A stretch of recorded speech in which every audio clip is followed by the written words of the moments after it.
အားလုံးပဲမင်္ဂလာပါစဘာဝလို့ဖြစ်ရစမ်းမြတ် channel မှာပြန်လည်ကြိုဆိုပါရစေအခုတခါကျွန်တော်ပြောပြပေးသွားမယ့်အကြောင်းအရာလေးကတော့မလေးရှားနိုင်ငံမှာရှိတဲ့ Talisman ရဲတိုက်ကြီးအကြောင်းပဲဖြစ်ပါတယ်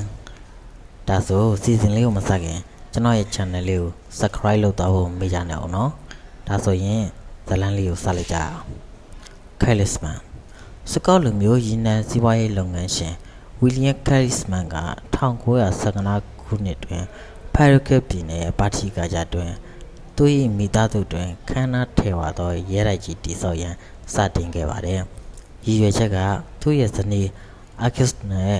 သူ့သမီးဟဲလစ်တို့နေတည်ဆောက်ခဲ့တာလို့လည်းသိရပါတယ်။ဒါပေမဲ့ရဲတိုက်ကြီးမပြီးသေးခင်မှာပဲကန်ဆိုးမှုတွေရောက်လာခဲ့ပါတယ်။1926ခုနှစ်တွင်ကယ်လစ်မန်ကအင်္ဂလန်ကိုခရီးထွက်ခဲ့ပါတယ်။ဒီခရီးတွင်ထွက်လာတဲ့မှာပဲရုတ်တရက်ဆိုသလိုအဆုတ်ယောဂနဲ့ပဲကွယ်လွန်သွားခဲ့ရပါတယ်။နောက်ပြီးတော့သူ့ရဲ့ဆောက်လက်ဆရဲတိုက်ကြီးကလည်းသူ့ရဲ့အရင်နှစ်မရှိရလို့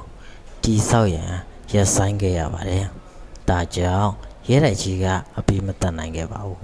။ကယ်လစ်မန်သည်မလေးရှားနိုင်ငံ၏အကျော်အကြားဆုံးတရေအိမ်များထဲမှတစ်ခုဖြစ်ပြီးတော့ညဘက်တွင်သူ့ရဲ့အရေးကိုရဲတိုက်နေတွင်တွေ့ရတယ်လို့လည်းပြောကြပါတယ်အထူးသဖြင့်တည်ဆုံးခဲ့သောမြေရဥမင်လိုင်ကောင်းတွင်သူ၏ဝိညာဉ်လက်လည်နေတယ်လို့လည်းတချို့ကယုံကြည်ကြပါတယ်ပြီးတော့ရဲတိုက်အနေတွင်ကလင်းကိုယ်သည်များလည်းကြားရတယ်လို့လည်းပြောကြပါတယ်တန်နာရီတစ်ခုရာ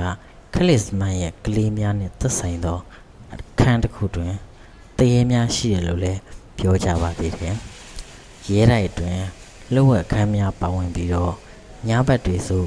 မီးလင်းပုံမှာအလင်းရောင်ထွက်လာသည်ကိုတွေ့ရတယ်လို့လည်းပြောကြပါတယ်တချို့ကလည်းပရိဘောဂများသူ့အလိုလိုယူရှားတဲ့နေမကြခဏကြားရတယ်လို့လည်းပြောကြပါတယ်ဒါပေမဲ့အခုခါမှာတော့